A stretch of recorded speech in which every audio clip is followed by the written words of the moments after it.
os recursos e os conteúdos que podem ser explorados na mediação do processo de aprendizagem da educação à distância. Mas antes de definir o que será abordado e o que será desenvolvido, é preciso lembrar que o material didático deve ter uma relação direta com o modelo pedagógico da instituição e com o desenho didático adotado por ela. Portanto, neste encontro, vamos estudar o planejamento da produção de material didático para a educação à distância.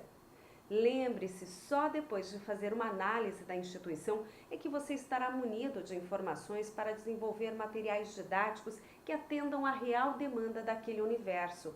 O planejamento de material didático deve considerar questões como acessibilidade, características do público-alvo, objetivos do curso, da disciplina ou unidade de aprendizagem, visando complementar necessidades pedagógicas de linguagem e nível de profundidade. Na hora de planejar como será feito este material, você vai precisar adotar estratégias, selecionar e organizar fontes de conteúdo e escolher os suportes midiáticos para a publicação. Também vai precisar fazer a previsão de tempo para cada atividade, com um cronograma detalhado. Assim, podemos dizer que há 5 grandes passos ou níveis hierárquicos no processo de planejamento. O primeiro nível abrange a elaboração de um cronograma de execução. Este cronograma tem como base o cenário de formação, a concepção e os pressupostos fundamentais do projeto em questão. O segundo nível de planejamento envolve a orientação da equipe e formação dos autores para o desenvolvimento de material. Essa orientação tem como base o desenho e as diferentes possibilidades tecnológicas e pedagógicas. O terceiro nível do planejamento é voltado para a seleção do conteúdo e das mídias e suportes. Essa seleção é feita com base nas metas previstas para a formação do sujeito. Inicia-se o processo de produção intelectual geralmente pelo professor-autor, previamente capacitado, e pela análise das possíveis interfaces instrucionais e gráficas para o desenvolvimento dos recursos e suas formas de acessibilidade.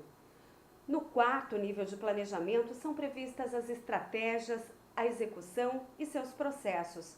Aqui são considerados todos os elementos envolvidos na execução.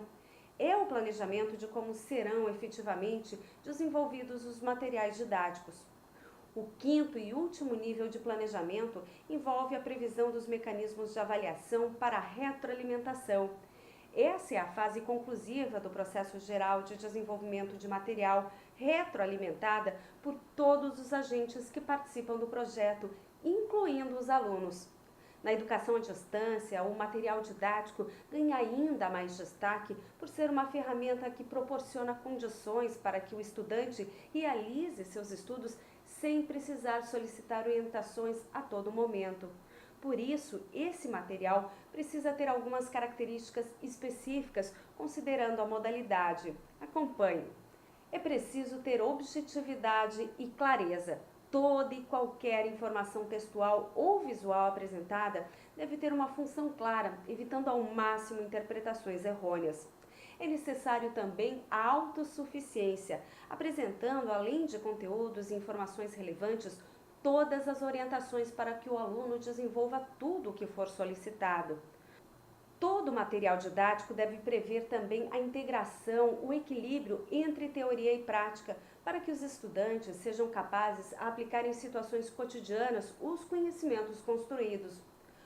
Outra característica é a interdisciplinaridade. Os materiais didáticos devem apresentar múltiplas facetas de uma mesma realidade, contribuindo para a compreensão e vinculação entre as áreas do conhecimento que compõem a formação do curso ou unidade de aprendizagem em questão. Os materiais didáticos também devem ser atuais e consistentes no âmbito da sua temática. Quando se produz um material didático, existem ainda outras questões relevantes. Elas estão relacionadas à definição do conteúdo, ao nível de aprofundamento e aquilo que é importante e que pode ser descartado. Neste sentido, uma ação importante é a consulta aos pressupostos do curso ou da unidade de ensino, suas emendas e perfil de formação.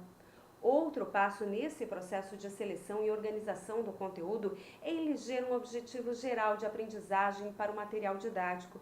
Isso permite ao autor especificar a função pedagógica do recurso produzido, manter-se coerente e, consequentemente, determinar o que é relevante para cumprir a meta de aprendizagem.